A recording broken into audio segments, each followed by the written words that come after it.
Episode number 38. Wait, then, monsieur, wait, said the king.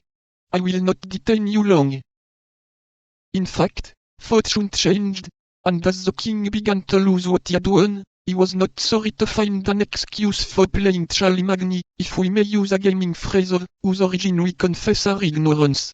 The king therefore arose a minute after, and putting the money, which lay before him, into his pocket, the major part of which arose from his winnings. Laville, said he, take my place. I must speak to Monsieur de Treville on an affair of importance. I had 80 louis before me. Put down the same sum, so that they who have lost may have nothing to complain of. Justice before everything. Then turning toward M. de Treville, and walking with him towards the embrasure of a window, well, monsieur, continued he, you say it is his eminence's guards who have sought a quarrel with your musketeers? Yes, sir, as they always do. And how did the thing happen?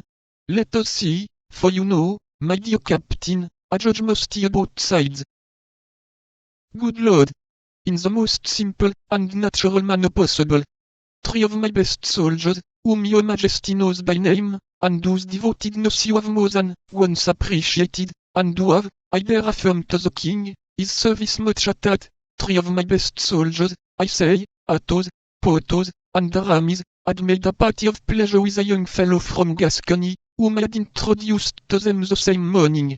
The party was to take place at Saint-Germain, I believe, and they had appointed to meet at the Camps des Strokes, when they were disturbed by the Jussac, Cahusac, Baccarat, and 2 other guardsmen, who certainly did not go there in such a numerous company without some ill intention against the edicts. You incline me to think so, said the king.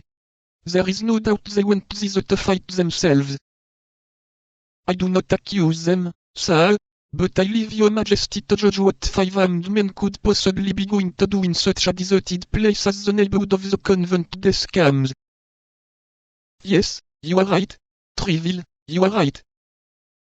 Then, upon seeing my musketeers, they changed their minds, and forgot their private hatred for partisan hatred, for your majesty cannot be ignorant that the musketeers, who belong to the king, and nobody but the king, are the natural enemies of the guardsmen, who belong to the cardinal. Yes, Treville, yes, said the king, in a melancholy tone. And it is very sad, believe me, to see those 2 parties in France, 2 heads to royalty.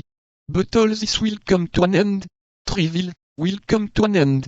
You say, then, that the guardsmen sought a quarrel with the musketeers? I say that it is probable that things have fallen out so, but I will not swear to it, sir. You know how difficult it is to discover the truth, and unless a man be endowed with that admirable instinct, which causes Louis Roman 13 to be named the Just. You are right, Treville, but they were not alone, your musketeers. They had a youth with them,